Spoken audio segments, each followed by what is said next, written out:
Bienvenidos a El Orden del Caos, un espacio donde hablamos de cine, series, libros y tendencias actuales desde una perspectiva filosófica. Un programa de la Facultad de Filosofía y Letras, conducido por Marco Sanz y Juan Diego Béjar. El Orden del Caos, donde la única condición es pensar. Iniciamos.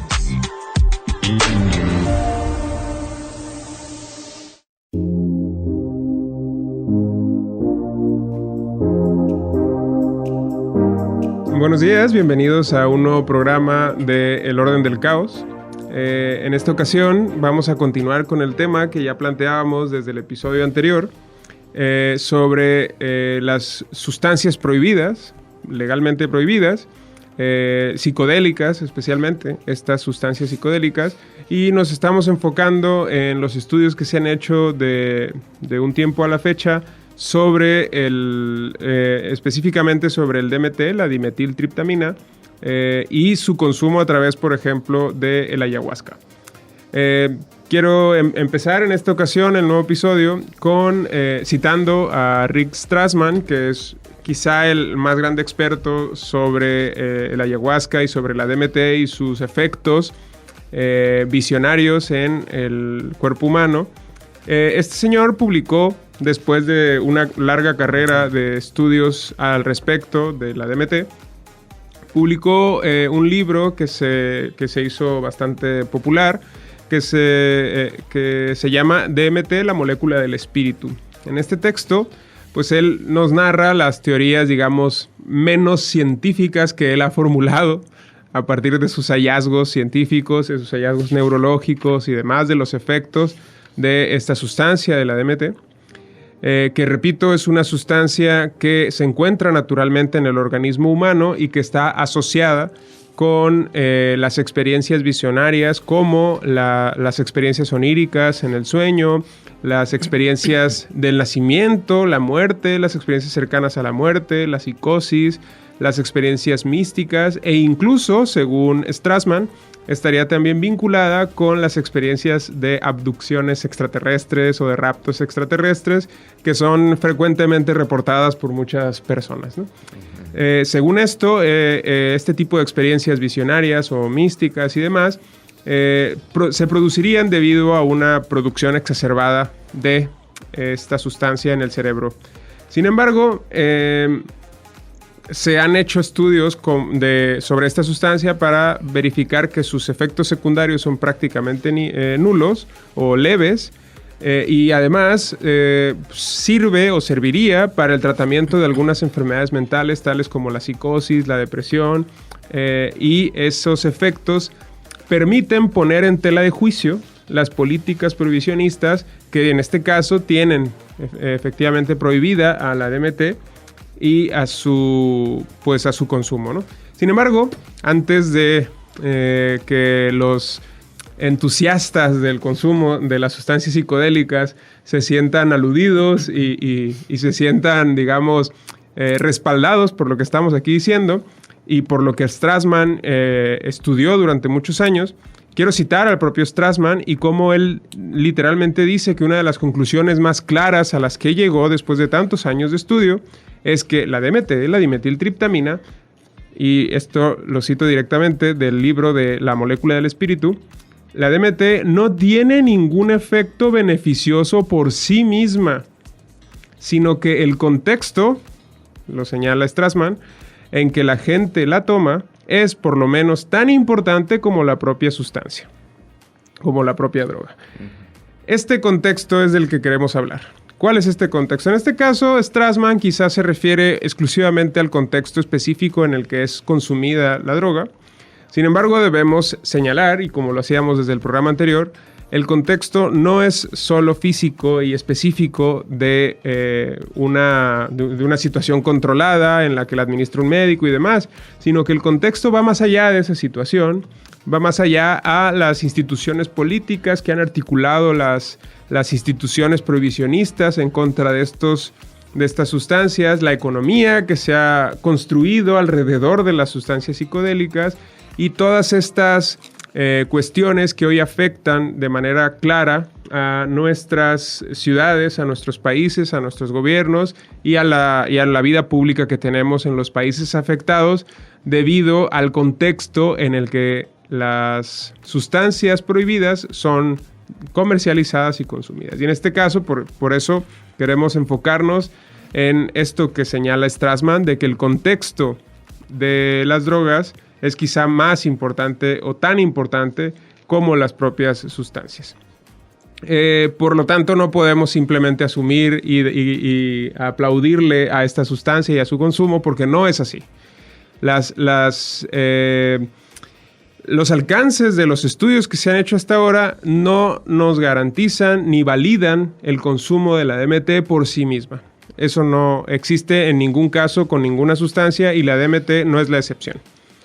Bueno, en ese sentido, queremos entrar de lleno con el tema que nos ocupa en este caso, que es el contexto en el que muchas sociedades, incluida la mexicana y específicamente la sinaloense, en donde estamos, pues han visto el surgimiento de todos estos aparatos alternativos al Estado que utilizan y aprovechan pues el consumo de estas sustancias para obtener dividendos, para obtener beneficios, y han generado, por desgracia, todo un aparataje de dominio alternativo al Estado, un aparataje de violencia, un aparataje de barbarie, que podemos, en este caso, tratar de vislumbrar cuáles son las causas de este aparato alternativo al Estado, que tanto dolor, que tanta inseguridad, que tanta violencia causa y produce en los países afectados y específicamente en nuestro Estado.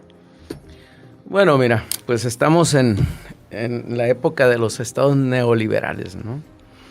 Y yo creo que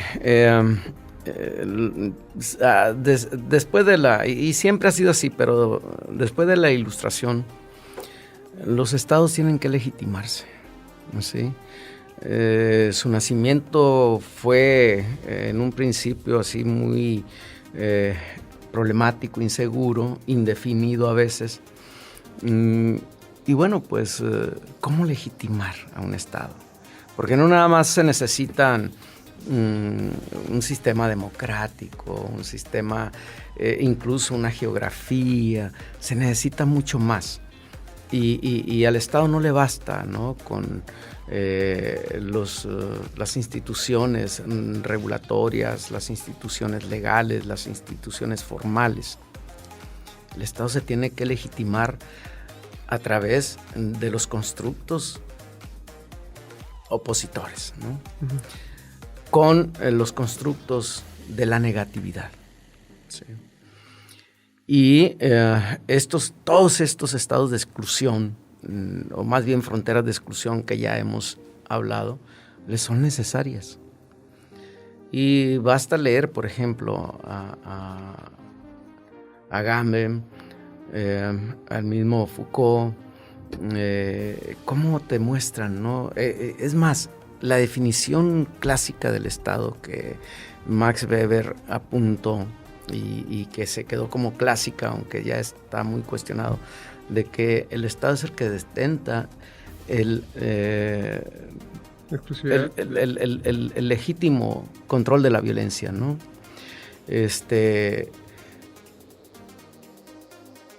Y no nada más detenta el legítimo control, sino que también la genera, uh-huh. ¿Sí?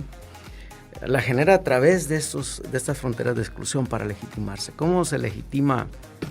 Te decía hace un momento, los cuerpos policiales, paramilitares, militares, los hospitales. Bueno, pues a través de estos cuerpos de exclusión o fronteras de exclusión reprimidos, ¿no? Tú tienes, si no hubiera delincuentes, pues simplemente para qué queremos estas instituciones, ¿no? ¿Cómo justificamos el gasto? Sí, y aparte ya vienen otras cosas más que se le agregan como plus, ¿no? Uh-huh. a los sistemas delincuenciales, a las economías ilegales, que generan, ¿sí?, una fuerte economía que se va transformando en legal, quieras uh-huh. o no, y para lo cual pues el Estado tiene también sus instituciones, sus formas, ¿sí? Bueno, pues contemporáneamente, te digo, estos estados neoliberales muy difícilmente van a querer eliminar, ¿sí? Estas economías ilícitas. Las necesitan. Y por lo tanto, necesitan tener un sistema de prohibiciones. Imagínate qué dividendos le puede generar al Estado reglamentar y permitir abiertamente el uso de drogas, ¿no? El uso de drogas ilegales. Pues no es la misma lo que se genera en el mercado negro que lo que el Estado pueda regular. Sí, que pueda, por ejemplo, recibir como tributo o como impuesto, por ejemplo. Sí, entonces junto a esto también te va a generar estas discursividades, ¿no? Te va a generar, bueno, pues criminales, delincuentes, ilegalidad, un discurso de la ilegalidad. ¿Para qué? Para volverla normal, ¿no? Para normalizarla. Y aquí lo vemos nosotros en nuestro estado de Sinaloa, en Culiacán. Hemos normalizado la violencia. Ya la vemos como cosa cotidiana. Claro, y eso también viene porque es una estrategia de disociación. Es decir, de algún modo tenemos que convivir psicológicamente con esta situación, ¿no? Y eso produce la disociación de decir, bueno, pues mejor no lo veo, si no lo veo no pasa, si no lo veo no existe, convivo con ello, incluso se consume a manera de espectáculo, pero todas estas son formas de disociar la realidad de pues la vida cotidiana, es decir, es algo que finalmente todo mundo, los que estamos en un estado en el que padecemos las estructuras de violencia y de barbarie, básicamente tenemos que convencernos de que a nosotros no nos va a pasar. Y eso es un prejuicio, pues que obviamente no es pero funciona verdadero. como un escudo de protección, como un paliativo, ¿no? Porque ¿sí? no puedes tú vivir constantemente con una angustia a cuestas, ¿no? Tienes que asimilar que estamos viviendo aquí, tienes que normalizar. Entonces, eso es lo que nos han impuesto, normalizar estas violencias, ¿no? Que son necesarias para el Estado. Exacto. De hecho, quiero citar aquí a Triana Sayak, que en 2012 publicó un artículo que se llama Capitalismo Gore y Necropolítica en México Contemporáneo. Yo no lo conocía, pero también tiene este texto, este libro, que se llama literalmente Capitalismo Gore. Pues ella, Valencia Sayak, no estoy seguro Valencia. cuál es. Sayak es el nombre. Sayak, okay. Valencia. Bueno, entonces ella, Sayak, construye esta herramienta de análisis que ella denomina capitalismo gore como una manera de analizar, dice ella, la cito directamente, como una herramienta de análisis del paisaje económico, sociopolítico, simbólico y cultural mexicano, afectado y reescrito por el narcotráfico y la necropolítica. Entendida la necropolítica, como un engranaje económico y simbólico que produce otros códigos, gramáticas, narrativas e interacciones sociales a través de la gestión de la muerte. Sí, bueno, pues mira, cuando Michel Foucault construye el concepto de biopolítica, de biopoder, cómo el Estado y las instituciones te administran, ¿no? La vida, políticamente te administran la vida. Pues llega este africano a Quilemambe y te dice, bueno, pues es que también el Estado, más que administrarte la vida, te administra también la muerte, ¿no? Y habla de necropolítica. Y en realidad, bueno, pues con mucha razón, ¿no? Porque él, a través de todos los procesos de dominación en África, él se dio cuenta de que no se está administrando la vida, se está administrando la muerte, ¿no? Capitalizándola. Incluso. Sí, y ojo, porque Sayak Valencia te habla de capitalismo gore, pero también dice, estamos en riesgo de llegar al capitalismo snuff. Ok. ¿No? Sí, sí. Bueno, en este tipo... perdón, antes de continuar con el tema, tenemos que hacer un corte, se nos acaba el tiempo, pero seguimos con el tema del capitalismo gore, la necropolítica, en cuanto volvamos del corte. Nos vemos.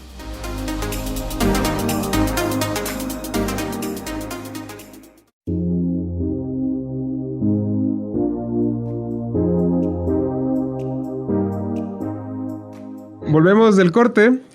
Seguimos hablando sobre necropolítica y capitalismo gore, que estamos citando aquí a Sayak Valencia, cómo nos propone esta figura de análisis para entender el paisaje, dice ella, económico y político que ha ocurrido en México y que padecemos en México. Sin embargo, también quisiera llamar la atención sobre algo que publicó Esteves Adilana.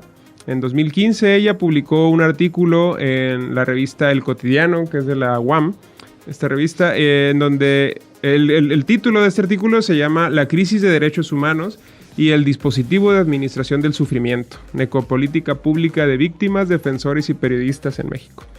En este artículo, Esteves Adilana nos dice, literalmente la voy a citar, con base en el marco de gubernamentalidad y la necropolítica, el artículo argumenta que el Estado ha implementado políticas públicas encaminadas a administrar, en vez de prevenir o erradicar, el sufrimiento que esta violencia ha provocado. Entonces, volvemos otra vez a la misma conclusión a la que llegan estos expertos en política y administración de la vida pública y de la violencia y de la muerte y de la vida. Llegan a la misma conclusión de que los aparatos y las estructuras prohibicionistas y restrictivas han sido utilizadas en lugar de como soluciones al problema del consumo, de la violencia y demás. Más bien han sido utilizadas como mecanismos de control y incluso de recepción de beneficios económicos y capitales, como una manera de administrar económicamente el dolor, el dominio, el poder, y en este caso también el consumo de las sustancias ilícitas. Esta conclusión, quiero insistir en eso, es una conclusión a la que llegan prácticamente todos los expertos en la materia, y por lo tanto es necesario que conozcamos esta cuestión, ¿no? Es decir, que el Estado y sus políticas prohibicionistas de algún modo está causando, de algún modo ya sea indirecto o directo en algunos casos, está causando esta situación. No solamente se trataría del actor que está tratando de solucionar el problema, sino en muchos casos es el actor que está tratando de controlar y de administrar el problema. Entonces, esto, insisto, es algo que debemos todos pensar, que debemos todos reflexionar y que debemos ser conscientes de esta situación en la que no podemos plantear una dialéctica simplemente entre opuestos y enemigos, sino que debemos comprender las causas más fundamentales de esta situación de necropolítica, que tal y como la señalan estas autoras que acabo de citar. Sí. Bueno, mira, los griegos, tú recordarás con tus lecturas también, aplicaban un sistema de leyes, pero trabajadas desde abajo. Uh-huh. Es decir, quienes decidían las cuestiones elementales de qué hacer en una circunstancia de ilegalidad o de extrema violencia, lo que sea, o de oposición simplemente, ¿no?, al Estado. Acuérdate que eran estados, las polis-estados. Lo hacía el pueblo. Bueno, acuérdate de Sócrates, ¿no?, quien lo procesa, el Consejo de los 500. Pero ya con nuestra modernidad se van creando estos cuerpos exclusivamente para atender estas cosas, ¿no?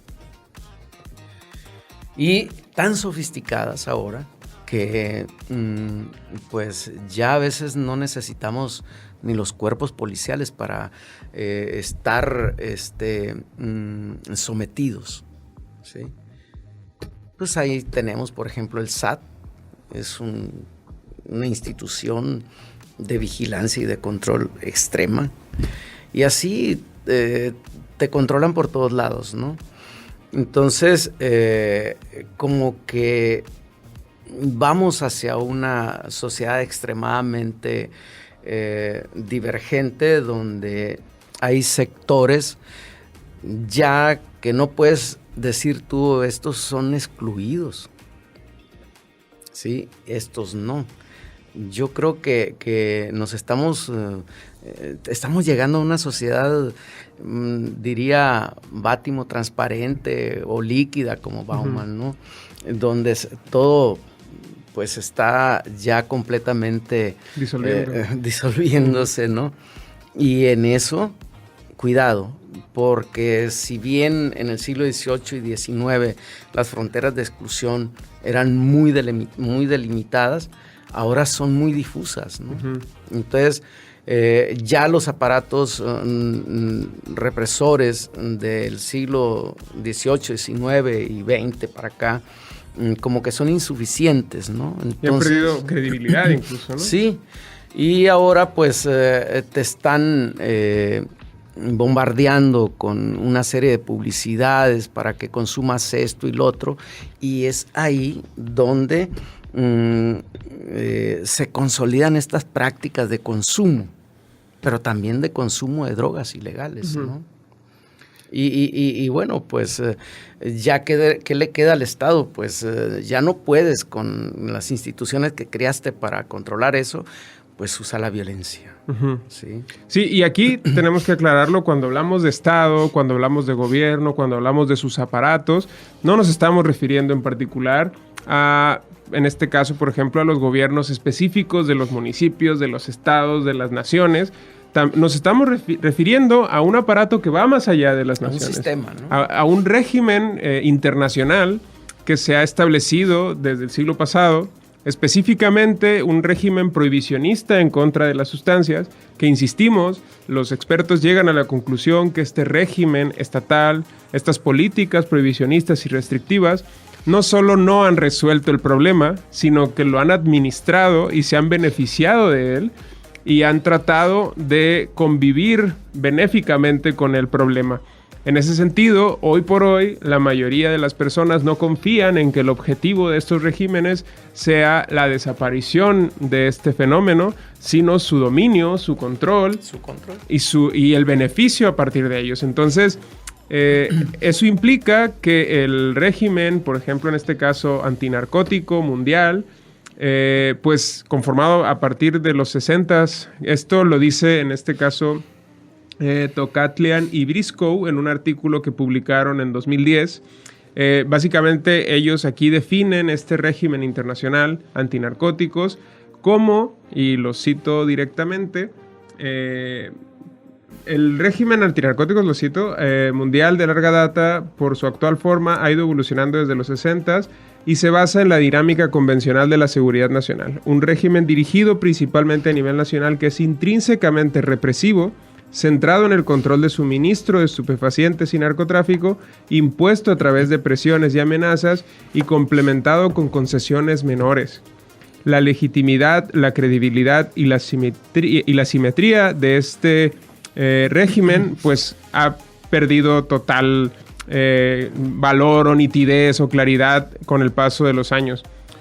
Por lo tanto, tenemos que entender que el régimen no solo no ha resuelto el problema, sino que ha sido causa y origen del crimen organizado, tal como se ha visto en este problema o en este fenómeno, y que por lo tanto pasar o abandonar este régimen prohibicionista o antinarcóticos podría ser un paso hacia la solución real de estos problemas de violencia, de exclusión, de dominio, de brutalidad, de necropolítica, que nos permitiera efectivamente solucionar el problema y dar paso a mejores situaciones públicas, civiles y de salud y de seguridad pública. Es decir, el régimen prohibicionista no puede seguir prometiendo resultados que no persigue y que no logra entregarnos, digamos así. Sí, pues mira, ya no puede con tanto tampoco, ¿no? Es un régimen prohibicionista en la esfera social, en la esfera cultural, en la esfera poblacional, en la esfera de la economía, ¿no? Porque te separa ricos o clase media y pobres, ¿no? En términos sociales, te separa religiosos menores y las religiones más dominantes. En el caso del género, por ejemplo, ¿no? También ha excluido históricamente a las mujeres, y no se diga a los otros tipos de géneros, ¿no? Pero también esto ha traído una avalancha de exigencias sociales, ¿no? Los excluidos, los prohibidos, claman, exigen el reconocimiento. Y entonces por eso vemos por todos lados una serie de manifestaciones, de luchas, incluso luchas armadas por los derechos, ¿no? Los derechos de género, los derechos humanos, los derechos ambientales, que también, ¿no? Ya son exigencia, que antes habían estado así como relegados, los derechos de los animales. Es decir, a medida que el Estado avanza en la violencia y la represión en contra de las fronteras de exclusión, a través de sus prohibicionismos, pues también está provocando que estos grupos de exclusión alcen la voz, ¿no? Y yo creo que con justa razón, ¿no? Pues ya se están reconociendo tantas cosas. Falta que ahora sí se reconozcan esas violencias extremas de las cuales todavía el Estado no da luz, que son las desapariciones, que son los desplazamientos, que son los feminicidios, en fin, son los juvenicidios, ¿no? Que son las denominadas violencias estructurales, ¿no? Que justamente operan al interior o en el núcleo de estas políticas estatales destinadas, insisto, a el prohibicionismo de ciertos comportamientos, de ciertas sustancias, de ciertas actividades humanas. Y aquí estoy encontrando ya por fin esta cita que le quería comentar hace un rato. Y lo que dice este autor es que claramente, o todos tenemos claro, que no debe tolerarse el avance del crimen organizado.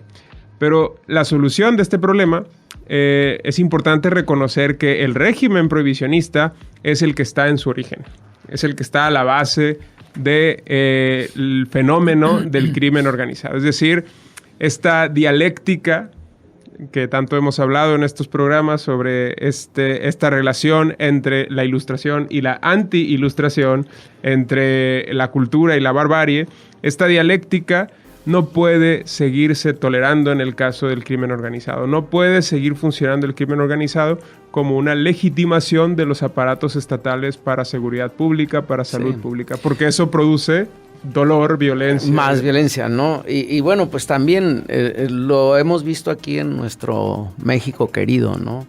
Cuando se despliega una lucha contra, una guerra así llamada contra el narcotráfico, pues cuántos miles, cientos de miles de homicidios, de asesinatos, cuántos miles de desaparecidos, cuántos miles de desplazados, ¿no?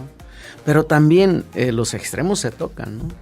La otra parte que ahora dice no hay guerra, a balazos, no balazos, pues también ya lleva más de 100,000 homicidios, ¿no? Entonces, yo creo que sí debe haber una política de Estado más mediada, más estratégica, con una inteligencia tal que permita desestructurar desde arriba, no desde abajo, desde arriba todos estos grupos criminales, ¿no? Bueno, criminales, adopto el mismo concepto de nuestro Estado, pero así se les llama. Pues tenemos que terminar este programa, se nos acaba el tiempo. Concluimos con estas conclusiones tan importantes que hemos hecho. Les agradecemos escucharnos, les pedimos que nos sigan a través de nuestras redes sociales, que nos sintonicen a través de Radio UAS, a través de nuestros canales de YouTube, de TikTok, de Instagram, de Facebook, y pues nos sigan para más contenido. Muchísimas gracias y nos vemos.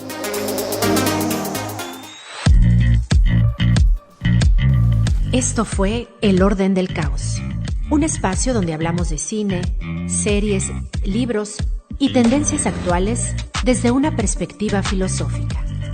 Un programa de la Facultad de Filosofía y Letras, conducido por Marco Sanz y Juan Diego Béjar. El Orden del Caos, donde la única condición es pensar. Hasta la próxima.